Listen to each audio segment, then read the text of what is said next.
তো অনেক গুরুত্বপূর্ণ একটা পদে আছেন যেখান থেকে আপনি হ্যাঁ, মানে এই রাজশাহীর শিশুদের অধিকার নিয়ে তাদের মতামত নিয়ে আপনি ভয়েস রেজ করেন বা আপনি নিজেই প্রতিষ্ঠানের অনেক গুরুত্বপূর্ণ কাজগুলা করেন। সেক্ষেত্রে আপনার দৃষ্টিভঙ্গিতে আপনার দৃষ্টিতে শিশুদের যে সিদ্ধান্ত গ্রহণ বা সিদ্ধান্ত গ্রহণে অংশগ্রহণ এই বিষয়ে জাতীয় যে নীতিমালাগুলো আছে বা স্থানীয় আপনারা যে শিশু একাডেমি থেকে যে নীতিমালাগুলো করেছেন সেটা আসলে কতটা কার্যকর? আমাদের আমাদের যেটা আমাদের আমরা তো মূলত হলো ওই কালচারাল সাইডেই কাজ করে থাকি। জি, এখানে হয় কি বাচ্চারা যদি আসে তখন বাচ্চাদের একটা মেধা মনন বিকাশের ব্যাপারটা থেকে যায় জি। এবং সেক্ষেত্রে তারা দেখা যায় যে হয়তো স্কুল লাইফে তাদের বোরিং যেটা স্কুল লাইফে গতানুগতিক আ পাঠের ক্ষেত্রে যে বোরিং লাগে তার সেখান থেকে তারা কিছু মুক্ত হওয়ার জন্য হয়তো এখানে আসলে পরিবেশে একসাথে অনেক বাচ্চাদের সাথে পরিচিত হয়ে তারা ওই কালচারাল বিভিন্ন কালচারাল সাইড যেমন সঙ্গীত আছে, নৃত্য আছে, আবৃত্তি আছে, হ্যাঁ? উপস্থাপনা আছে, হ্যাঁ? এগুলো বিষয় নাট্যকলা বিষয় আছে। এগুলো বিষয়ে যারা প্রশিক্ষণ নেয় তখন দেখা যায় যে ওই বাচ্চাগুলোর মধ্যে একে অপরের সাথে একটা বন্ধুত্বসুলভ আচরণ তার গ্রো করে এবং এতে হয় কি তাদের কিন্তু মনস্তাত্ত্বিক বিকাশে কিন্তু দারুণ একটা সুবিধা তারা পায় এবং এছাড়াও দেখা গেছে অনেক বাচ্চা আছে অটিস্টিক যেগুলো বাচ্চা আছে জি। কিছু মানে ওইভাবে অটিস্টিক না হুম। হয়তো নর্মাল অটিস্টিক তারাও এখানে আসে তারা আসে কি জন্য তাদেরকে আমরা নেই কি জন্য তারা একটু ওই বন্ধুসুলভ আচরণটা পায় বাচ্চাদের সাথে জি, তখন তাদের কিছুটা হলেও তাদের মাইন্ড ডেভেলপ হয় তারা হয়তো কিছুটা সুস্থর দিকেও যায় জি, এরকম ঘটনায় যে আমাদের নির্বাহী কর্মকর্তা জি, সিটি কর্পোরেশনের যিনি নির্বাহী কর্মকর্তা ওনার বাচ্চা উনি ডেপুটি সেক্রেটারি জি। উনার বাচ্চাকে এখানে উনি নিয়ে আসছিলেন এবং এই বাচ্চা ওইখানে এসে ওই আমাদের বাচ্চাদের সাথে মিশে তার কিন্তু অনেক ডেভেলপ হয়েছে তো হ্যাঁ স্যার এই যে শিশুদেরকে নিয়ে যে প্রোগ্রামগুলো আপনারা করেন সেক্ষেত্রে শিশুদের জন্য কোনো কমিটি বা শিশু পরিষদ এগুলা আপনার প্রতিষ্ঠানে আছে হ্যাঁ, কিনা? আমাদের এখানে এক সময় এখন এটা কার্যক্রমটা বন্ধ জি, চিলড্রেন টাস্ক ফোর্স জি, একটা সোসাইটি হুম। হ্যাঁ এটা এনসিটিএফ বলে এনসিটিএফ। ওরা আমাদের সাথে সংযুক্ত ছিল তা এটা সেভ দ্য চিলড্রেন আর হলো প্ল্যান বাংলাদেশের ইন্টারন্যাশনাল জি, ইন্টারন্যাশনাল একটা অর্গানাইজেশনের মাধ্যমে তারা আমাদের সাথে সম্পৃক্ত ছিল জি, তো ওদের সাথে এখন আমাদের ওই প্রকল্পটা আমাদের সাথে এখন সম্পৃক্ত নাই আচ্ছা, কিন্তু ওরা তবুও কাজ টাজ করে ওরা বাইরে কাজ করলেও আমাদের সাথে ওরা সংযোগ আছে এবং আমাদের সাথে তারা যোগাযোগ রাখে যেমন কিছুদিন আগে তারা আসছে আইসা আমাদের মানে শিশুদের উন্নয়নে শিশুদের কিভাবে শিশু শ্রম তারপরে হলো শিশুদের অন্যান্য জি, সাইডে যে উন্নয়নগুলো করা যায় সেগুলো বিষয়ে তারা আমাদের সাথে মত বিনিময় করছে এবং রিসেন্ট গত সপ্তাহখানেক আগেও তারা একটা এই বিষয়ে একটা সেমিনার জি। তারা করছে এবং সেই সেমিনারে যদিও আমার ডিসি অফিসে একটা মিটিং ছিল ওই কারণে যেতে পারি নাই তারা একটা সেমিনার সম্পন্ন করছে এবং তারা সব আমাদের সাথে এখনো সম্পৃক্ত আছে এনসিটিএফ। এনসিটি তো এনসিটিএফ এর মানে এখন এই রাজশাহীতে এনসিটিএফ এর কমিটিটা এখন কাজ করে কমিটি আছে কিন্তু ওরা আমাদের সাথে নাই আপনাদের ওরা ইন্ডিভিজুয়াল ওরা এখন ইন্ডিভিজুয়ালি কাজ হুম, করে আচ্ছা, জি। স্যার এই যে শিশু অংশগ্রহণ বিষয়ক যে কার্যক্রমগুলো আছে সেগুলাতে আপনাদের আলাদা বাজেট হ্যাঁ, বা অবশ্যই আমাদের বাজেট আছে। সেটা আমাদের ঢাকা থেকে নির্ধারিত বাজেট। জি, হ্যাঁ? ঢাকা থেকে নির্ধারিত মানে বিভিন্ন প্রোগ্রাম যেমন আ ১৬টি সমাজ, জাতীয় শিশু পুরস্কার প্রতিযোগিতা, তারপরে জি, হলো বিশ্ব শিশু দিবস, যেমন জাতীয় প্রোগ্রাম যেগুলো আছে, জি। এগুলোতে আমাদের আ বরাদ্দ থাকে। ঢাকা থেকে আমাদের বরাদ্দ ওনারা ওই একটা বরাদ্দ নির্ধারণ করে এটা আমাদের ৬৪ টা ডিস্ট্রিক্টই তারা প্রোভাইড করে। আচ্ছা, স্যার সরকার বা স্থানীয় প্রতিষ্ঠান আপনাদের যে ঢাকা থেকে যে প্ল্যানটা হয়, হুম, তো আপনাদের তো একটা চেইন অফ কমান্ড আছে। তো অবশ্যই। হ্যাঁ। সেক্ষেত্রে শিশুদের মতামত নীতি এই নীতি প্রণয়ন বা বাস্তবায়নে সেটা কি মানে বাজেটটা কি অন্তর্ভুক্ত করে? না, আমাদের এখানে শিশুদের মতামতের উপর কোনো বাজেট আমাদের নাই। আমাদের শুধু ওই প্রশিক্ষণ খাতেই বাজেট আছে। আচ্ছা, প্রশিক্ষণ খাতে আমাদের বাজেটটা আছে। এর আগে একটা ছিল যেটা ওগুলো আমাদের প্রকল্পের আওতাধীন ছিল। আ ইসিডি যেটা ইসিটি এ চা আর্লি চাইল্ডহুড প্রজেক্ট যেটা ছিল। জি, ওটা হলো ওই যে জন্ম থেকে ৫ বছর পর্যন্ত। জি, জি, হ্যাঁ? শিশুর জন্ম থেকে ৫ বছর পর্যন্ত ওটা প্রজেক্টটা ছিল। জি, ওইটা আপাতত নাই আমাদের। আচ্ছা, এখন অনেক প্রজেক্টই নাই। এখন এটা ছিল আজ থেকে ৮-১০ বছর আগে অনেক প্রজেক্টই আমাদের সাথে ছিল। আচ্ছা স্যার, আমি একটু আপনাকে আরেকবার মানে আপনার বা আমাদের জায়গা থেকে যে বিষয়গুলো দরকার সেটা একটু বলে রাখি। সেটা হচ্ছে শিশুদের, ধরেন আমাদের যে প্রকল্পটা জি জি, সেটা হচ্ছে children decision making, children decision making. এই ব্যাপারটাতে আমরা মানে বেশিরভাগ ফোকাস করছি আর কি, যে তাদের পার্টিসিপেশনটা কতটুকু বাংলাদেশের পার্সপেক্টিভে। তো সেক্ষেত্রে স্যার, এই যে ধরেন শিশুরা কতটা সিদ্ধান্ত নিতে পারে মতামত নেওয়ার জন্য আপনার ইনস্টিটিউশন থেকে কোনো ধরনের আহ, ধরেন কোনো ধরনের বাধা বা এই ধরনের তো নাই, কিন্তু এখানে শিশু কিশোরদের যে নিজস্ব মতামত আছে, তাদের যে একটা বলার বাক স্বাধীনতা প্রকাশ করার যে অধিকার, হ্যাঁ, তো সেটা সংগঠিত হওয়ার ক্ষেত্রে কোনো বাধা আপনি দেখেন কি? না না, এখানে কোনো বাধা স্বাভাবিক- নাই, কিন্তু এটা আমাদের তো অনুমোদন সাপেক্ষে করতে হবে, যেহেতু আমরা সরকারি অর্গানাইজেশন। জি আমাদের যে কোনো কিছু করতে হলে মানে অনুমোদন সাপেক্ষেই করতে হবে। জি। হ্যাঁ, আমাদের এখন যেটা সীমাবদ্ধতা, ওই বাচ্চাদের কালচারাল সাইডেই সীমাবদ্ধতা। হ্যাঁ, আচ্ছা।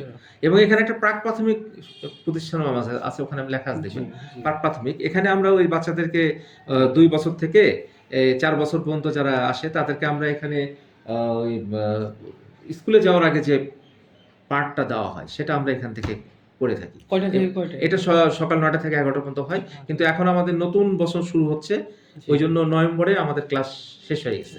এখন আমাদের ভর্তি প্রক্রিয়া চলতেছে, এরপরে আমরা আবার শুরু করি। এখানে আমার 60 জন বাচ্চা আছে, মানে লেখা আছে জি। টোটাল 60 জন বাচ্চা এখানে আছে, এবং তাদেরকে আমরা নাস্তা দিয়ে থাকি। হ্যাঁ, শিশু মানে বিকাশ কেন্দ্র যেটা, শিশু সুবিধা বিকাশ, বঞ্চিত হ্যাঁ হ্যাঁ শিশুদের হ্যাঁ, জন্য। ওটা আমরা তাদেরকে নাস্তা দিয়ে থাকি। আচ্ছা। হ্যাঁ, নাস্তা টাস্তা দিয়ে থাকি। তো স্যার, শিশুদের মতামত নেওয়ার জন্য মতামত নেওয়ার ক্ষেত্রে দেখা গেছে, আমি যেটা এখানে দেখছি সেটা হলো ইসিডি একটা অর্গানাইজেশন জি, আছে, বলছি। ওরা এটা করতেছে। আপনি যেটা বললেন না, জি ওরা ওরা কি যেন নাম দিচ্ছে ওটাকে, ইংরেজি একটা কি যেন একটা, আমি এই মুহূর্তে মনে পড়তেছে না। মানে শিশুরাই ডিসিশন নেবে, জি এবং তাদের ডিসিশনটাই তারা হলো মানে তাদেরটা তারাই ভালো জানে, এবং তারাই পরামর্শ দিবে। সেই পরামর্শ মোতাবেক আমাদেরকে কাজ একদম, করতে হবে। একদম। এটা ইসিডি করতেছে। হ্যাঁ, আচ্ছা ইসিডি এদের আমি 2টা প্রোগ্রামে গেছিলাম। স্যার, ওরা যদি মতামত দেয়, হুম। এটা আসলে আমাদের সমাজ বা আপনার প্রশাসন, ধরেন স্থানীয় সরকার থেকে এটা কিভাবে দেখে বা কিভাবে নেয়? ওইটা অনেকেই, যেমন আমাদের লাস্ট যেটা মিটিং ছিল 20-25 দিন আগে ইসিটির যখন আমরা গেছিলাম, এই ছেলেপেলেরা অনেক অনেক বাচ্চারা আসছিল, জি তারা ওটার সাথে জড়িত। হ্যাঁ, জি আহ, তখন ওরা যখন বলতেছিল, তখন আমি দেখলাম তারা সবাই এটা পজিটিভলি নেয় না। হ্যাঁ, আচ্ছা। কারণ ছোট বাচ্চা, ওরা ওরা কি মেকিং, নামটা মনে পড়তেছে না, আমি একটু পরে আমি জানাতে পারবো জি, আপনাকে। জি। ওরা ডিসিশন যেটা দিচ্ছে, তখন ওই বিভাগীয় কমিশনার স্যার ওনাদের ওই ছেলেগুলোকে একটু বলছে, তোমাদের এখন পড়াশোনার বয়স, তোমাদের এগুলো কাজ তোমাদের না, তোমাদের প্রথম প্রথম কাজ কি, তোমাদের বাবা মার তো কি চায়, সমাজ কি চায়, তোমরা পড়াশোনা করে বড় হবা, এই কাজটা আগে করবা, এই কাজটা তোমাদের মুখ্য। হ্যাঁ, জি।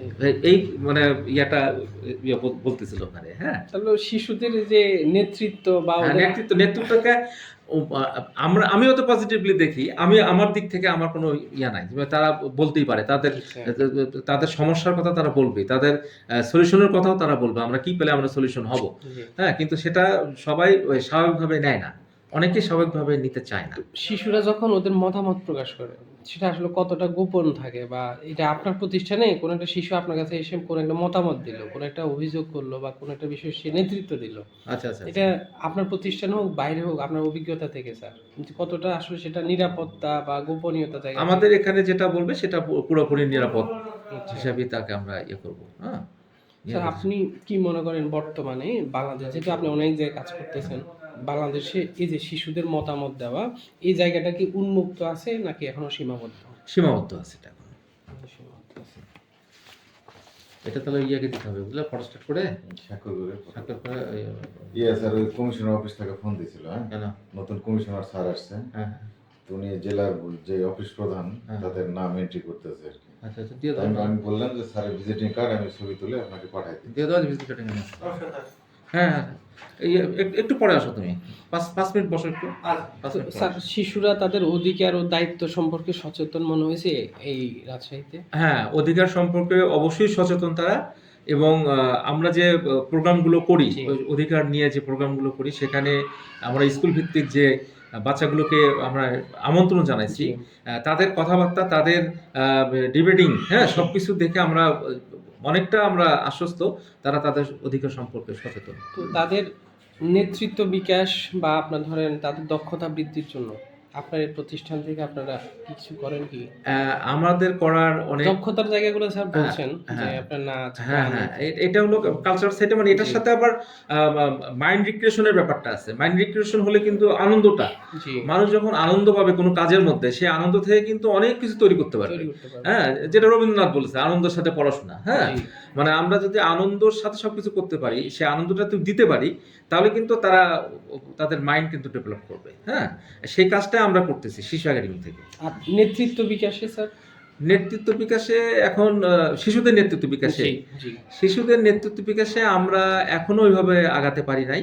হ্যাঁ, মানে আমরা এটা আমাদের কিছুটা সীমাবদ্ধতা আছে। এই চ্যালেঞ্জটা স্যার একটু যদি বলতেন, কোথায় চ্যালেঞ্জ? এটা হলো উপর লেভেলে, আমাদের জি। মন্ত্রণালয় লেভেল থেকে আসতে হবে। হ্যাঁ, সেটা কি ধরনের চ্যালেঞ্জ স্যার? এখন আপনারা কি ফেস না করতেছেন? এইটা আমরা আমরা কোনো ফেজ না। এখন আমাদের যদি নির্দেশনা না থাকে, হ্যাঁ, আমরা তো উইলিংলি কিছু করতে পারি। হ্যাঁ, উইলিংলি আমি মনে করেন যে আমি বাচ্চাদেরকে দিয়ে যেটা আমি ব্যক্তিগতভাবে করি, হ্যাঁ, সেটা সেটা ব্যক্তিগতভাবে হবে। সেটা হলো বাচ্চাদের দিয়ে হয়তো আমি তো বই পড়ার একটা উৎসব করলাম। জি, হ্যাঁ, জি, তাদেরকে একটা বইয়ের টপিক দিলাম, তোমরা এই বইগুলো পড়ো, এখান থেকে তোমরা কিছু শিখবা, সেটার উপর তোমাদের একটা কুইজ দিতে হবে। হ্যাঁ, হ্যাঁ, এই ধরনের আয়োজনগুলো আমি ব্যক্তিগতভাবে আমি করছি, নিজেই করছি।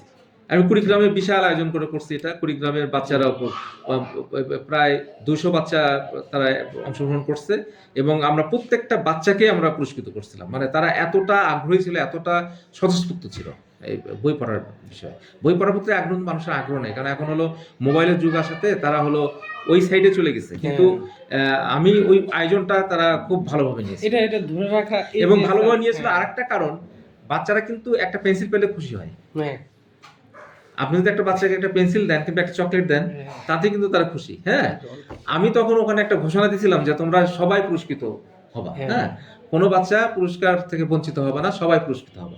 তো এটা আমার খুব একটা ভালো কাজ করছিল জিনিসটা।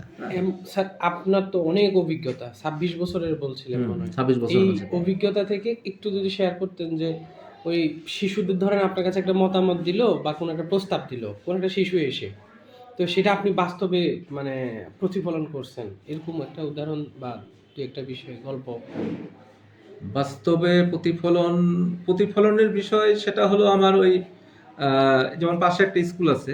জি, আহ, অনেক বাচ্চা আসতো আমার কাছে, এসে হয়তো বলতো যে স্যার, আমি আমি যেটা আমার কাছে বাস্তব যেটা হয়েছে, স্যার আপনি মাঝে মধ্যে আমাদের একটু ওই, এর আগে আমি এখানে ছিলাম লাইব্রেরিয়ান হিসেবে ছিলাম, তখন ওরা আমার কাছে যেটা বলতো যে স্কুলের বাচ্চারা, ওর স্কুলে ওই এদিক দিয়ে একটা গেট আছে স্কুলের, আমাদের ভিতর দিয়ে একটা গেট দিয়ে ওই পাশে যাওয়া যায়।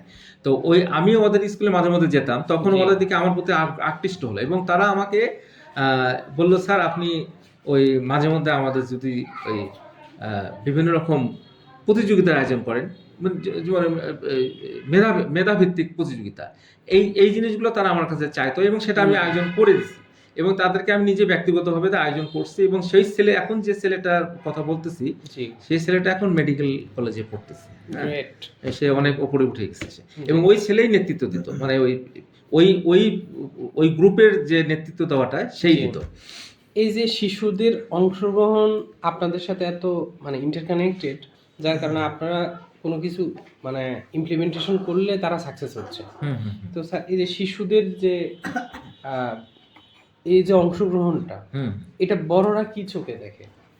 বড়দের কোনো কারণে কি? না না, বড়দের কোনো কারণে কোনো এটা বাধাগ্রস্ত হচ্ছে না। বড়রা সবাই অ্যাক্টিভিটিসকে স্বাগত জানাচ্ছে, তবে কিছু কিছু ক্ষেত্রে যেমন ধর্মভিত্তিক কিছু ব্যাপার আছে। জি স্যার। হ্যাঁ, মানে ধর্মভিত্তিক কিছু কুসংস্কার, হ্যাঁ, প্রতিবন্ধকতা, আচ্ছা, তারা হয়তো এটাকে এই ভালো চোখে নেয় না। এটা যেমন কি আমরা স্যার কালচারাল একটু স্পেসিফিক ভেঙে যদি বলতেন আমাদের সহজ হতো। ধর্মভিত্তিক, যেমন আমি বলেন যে মাদ্রাসা ভিত্তিক যেগুলো ছেলেমেয়েরা পড়ে, যেখানে তার টিচার, জি, তাদের আমি মনে করি তাদের ওই কিছুটা মনস্তাত্ত্বিক কিছু তাদের এটার বিষয়ে তাদের সমস্যা আছে, তারা এগুলোকে ভালো চোখে নেয় না হুম, ম্যাক্সিমাম ক্ষেত্রে দেখা গেছে। তারা যেমন এটার বাস্তব অভিজ্ঞতা থেকে বলি, আমি যখন কুড়িগ্রামে আমাদের ওখানে এটা তো আমাদের নিজস্ব বিল্ডিং, ওখানে ভাড়া বাসা, আমি বাসা চেঞ্জ করার জন্য ভাড়া বাসার জন্য যখন গেছি বিভিন্ন ইয়েতে, তখন ওরা ওই ম্যাক্সিমাম কুড়িগ্রাম অঞ্চল কিন্তু একটু মানে একটু পিছিয়ে, যে কোনো ইয়ে থেকে পিছিয়ে। জি। তো ওরা ওই বাসা নিতে গেলে তখন ওরা বলে যে এখানে গান বাজনা করা যাবে না, হ্যাঁ, গান বাজনা নাচ এগুলো দেওয়া যাবে না, হ্যাঁ। এইগুলো বিষয়ে আমাকে মানে ম্যাক্সিমাম ক্ষেত্রে আমি মানে বাসা পাই নাই, মানে বড়দের এই মনোভাবের কারণে শিশুরা পিছিয়ে হ্যাঁ, পড়তেছে। বাসা পাই নাই এবং আমাকেও পূর্বের বাসাতেই থাকতে হয়েছে। শিশুদের এই নিয়ে যে বড়দের এই যে মন মানসিকতা, তাদেরকে গান বাজনা করতে দেওয়া হবে না, নতুন একটা ভবন নিতে সেটা সবাই না, খুব অল্প পরিমাণ, এটা সংখ্যা খুব অল্প, এটা পরিমাণ খুব অল্প, ম্যাক্সিমামই আছে তারা চায়। কিন্তু আরেকটা জিনিস এখানে প্রতিবন্ধকতা আছে, সেটা হলো শিক্ষা ব্যবস্থা। এখন যে শিক্ষা ব্যবস্থা আছে সেটা হলো মানে বাচ্চাদেরকে ওই মানে এমন একটা মেশিন বানিয়ে ফেলা হয়েছে যে শুধু ওই কোচিং সেন্টার, বাড়ি আর হলো ওই স্কুল, হ্যাঁ, এর মধ্যে সীমাবদ্ধ থাকতো। তারা কিন্তু কালচার সাইডে যেতে পারছে না ওই তাদের সিলেবাসের ভারে। জি, আমি মনে করি সিলেবাসের ভারে তারা, এটাও একটা প্রতিবন্ধকতার কারণ আমি মনে করি। এটাকে স্যার জিপিএ 5 পেতে হবে, এরকম একটা চিন্তা আছে। এটা তো আমাদের দেশে একদম কমন। হ্যাঁ, এই এটাও একটা কিন্তু কারণ, এটাও একটা কারণ। শহরে এটা প্রকোপ বেশি। হ্যাঁ, এটাও একটা কারণ। স্যার কিভাবে শিশু এবং যে প্রাপ্তবয়স্ক বড়দের মধ্যে সহযোগিতা আরো বেশি ইন্টারেক্টিভ করা যেতে পারে?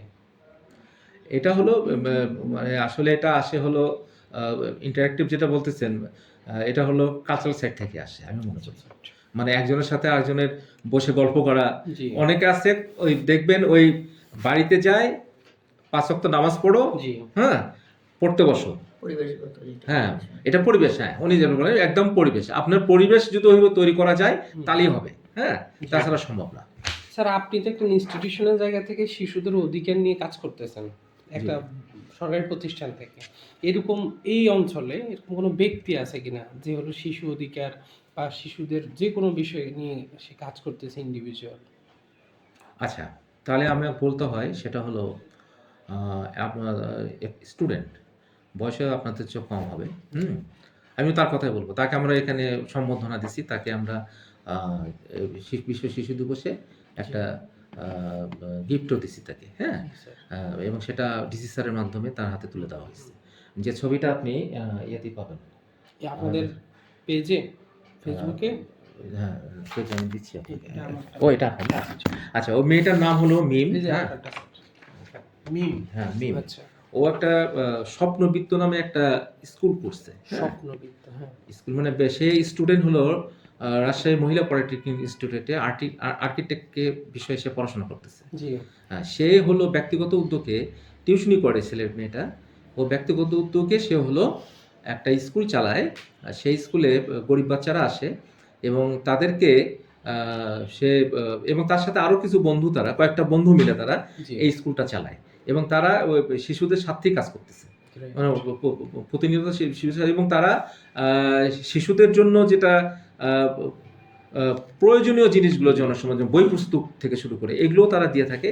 এবং আমি আমার শিশু একাডেমি থেকে, হ্যাঁ, তাহলে তাড়াতাড়ি আসো কিন্তু আবার ওই ওই আমি শিশু একাডেমি থেকে ওই বাচ্চাগুলোকে আমরা পোশাক দিছিলাম, 20টা পোশাক তাদেরকে আমি ব্যবস্থা করছিলাম এই বিশ্ব শিশু দিবসে 6 অক্টোবরে আমি উদ্বোধনী অনুষ্ঠানে তাদেরকে এটা।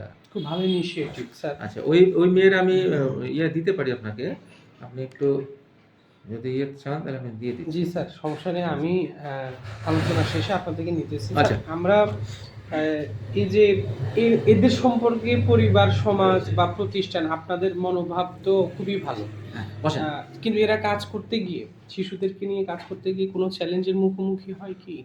কাদের কথা আরেকবার একটু এই বলেন। যে আপনার মিম।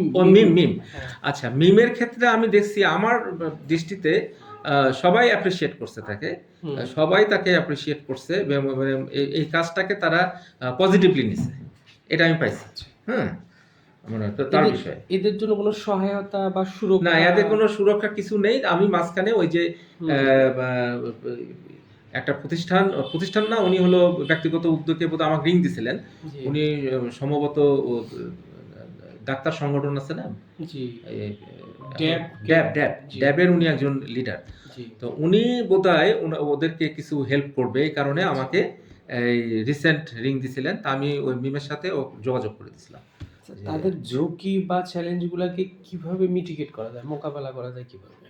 এটা সামাজিকভাবেই করতে হবে, কারণ তাদের যে সমস্যা, হ্যাঁ জি। সমস্যা যেটা তারা পারিবারিকভাবে দুর্বল, পারিবারিকভাবে তারা অর্থনৈতিকভাবে দুর্বল, এটা সামাজিকভাবেই এগিয়ে আসতে হবে। স্যার, যারা হলো আমরা আলোচনার একদম শেষে আমাদেরকে আপনি এখন একটু পরামর্শ দিন যে এই যে শিশুদের অংশগ্রহণ বাড়াতে, তাদের মতামত দেওয়া এগুলা বিষয়ে 3টা পদক্ষেপ আপনি বলেন, যেটা কি করলে শিশুরা আরো বেশি মতামত দিবে বা অংশগ্রহণ করবে সোসাইটি যে কোনো কাজে, পরিবারের কাজে। এটা 3টা মতামতের মধ্যে প্রথমটাই আসবে পরিবার থেকে। হ্যাঁ, জি পারিবারিকভাবেও মানে যদি সে ওইরকম উদারপন্থী হয়, হ্যাঁ, জি এটা পারিবারিক রেস্ট্রিকশন যদি কম থাকে সেখানে তারা পারবে। হ্যাঁ, জি, আর দ্বিতীয়টা তো সামাজিকভাবে আসতেই হবে, আর একটা রাষ্ট্রীয়ভাবে আসতে হবে। তা তো অবশ্যই। তাদের অংশগ্রহণ বাড়াতে 3টা পদক্ষেপ ধরেন, আপনি একটা শিশুকে অংশগ্রহণ করানোর জন্য 3টা পদক্ষেপ নেওয়া দরকার, ধরেন 3টা পদক্ষেপ কি হতে পারে? শিশুদের বিভিন্ন ক্ষেত্রে জি অংশগ্রহণের ক্ষেত্রে তো আপনার প্রথমে আসতে হবে তার পরিবারের বাবা মাকে আসতে হবে, যে সে বাচ্চাটা সেখানে যাবে কিনা। হ্যাঁ হ্যাঁ, okay, মানে আমি একটা আয়োজন করলাম, সেখানে যাবে কিনা তার পরিবারকে সিদ্ধান্ত নিতে হবে। হ্যাঁ, আচ্ছা আর তো কিছু আছে, তাকে উৎসাহ দেওয়া, তাকে যদি আমরা উৎসাহিত করতে পারি, এটা করলে তুমি এই ইয়াটা পাবা, এই আউটপুটটা পাবা, হ্যাঁ, এটা করলে তুমি এই জায়গায় যেতে পারবা, হ্যাঁ, তাকে যদি স্বপ্ন দেখানো যায় যে তুমি অনেক বড় হবা, হ্যাঁ, জি। এই জিনিসগুলো তাকে যদি আমি করতে পারি, সেটাতে মনে হয় কাজ দিবে কিছুটা। সরকার, এনজিও বা যারা সমাজ নিয়ে কাজ করে, তারা আসলে কোন স্পেসিফিক কাজটা করলে এই শিশুদের অংশগ্রহণ আরো সমাজে ইন্টারেক্টিভ হবে? সরকার, এনজিও বা ধরেন যে কোনো সমাজকর্মী, তারা যদি আচ্ছা। মিলেমিশে কাজ করে, হ্যাঁ, তাহলে শিশুদের এই যে অংশগ্রহণ, যেটা এখন পর্যন্ত তো স্যার অংশগ্রহণটা তো ফুলফিল হয় নাই, না, তো সেটা ধরেন ফুলফিল করতে কি করলে, কোন কাজটা করলে? এটা হলো যারা দায়িত্বপ্রাপ্ত আছে, যেমন আমরাও দায়িত্বপ্রাপ্ত অনেকটা, জি তারপরে হলো এনজিওরও আছে দায়িত্বপ্রাপ্ত, তারপর সরকারও আছে, তারপরে বড় বড় বিদেশি অর্গানাইজেশন তারাও আছে। এটা হলো আমি যেটা মনে করি, জি ম্যাক্সিমাম ক্ষেত্রে আনুষ্ঠানিকতাকেই গুরুত্ব দেওয়া হয়। আনুষ্ঠানিক। একটা দেখা যাচ্ছে একটা সেমিনার করতেছে, গল্প গুজব হচ্ছে, ওখানে বড় বড় লেকচার দিচ্ছে, হুম তারপরে অনেক কিছু শিখতেছে, খাওয়া দাওয়া হচ্ছে, অনারিয়াম দেওয়া হচ্ছে, তারপরে ওটার কোনো আর কার্যকারিতা নাই। হুম এটা আমার কাছে মনে হয়েছে। হ্যাঁ, এই এই এই এই জায়গা থেকে বেরিয়ে আসে বাস্তব ধর্মী যদি হওয়া যায়, মানে মাঠ পর্যায়ে কাজ করতে হবে। মাঠ পর্যায় থেকে আপনাকে প্র্যাকটিক্যাল যদি হওয়া যায়, তাহলে এটা সম্ভব। প্র্যাকটিক্যাল না হয়ে শুধু ওই এসি রুমে সেমিনার করে এটা হবে না। আচ্ছা, তাহলে স্যার আপনার এই পুরো আলোচনায় আমরা আসলে অনেক কি ফাইন্ডিংস পেয়েছি। স্যার আপনার মূল্যবান সময় এবং মতামতের জন্য আপনাকে আচ্ছা, অনেক ধন্যবাদ, আপনাকেও ধন্যবাদ। আচ্ছা, আপনারা একটা কাজ করতে পারেন, মিমিরও একটু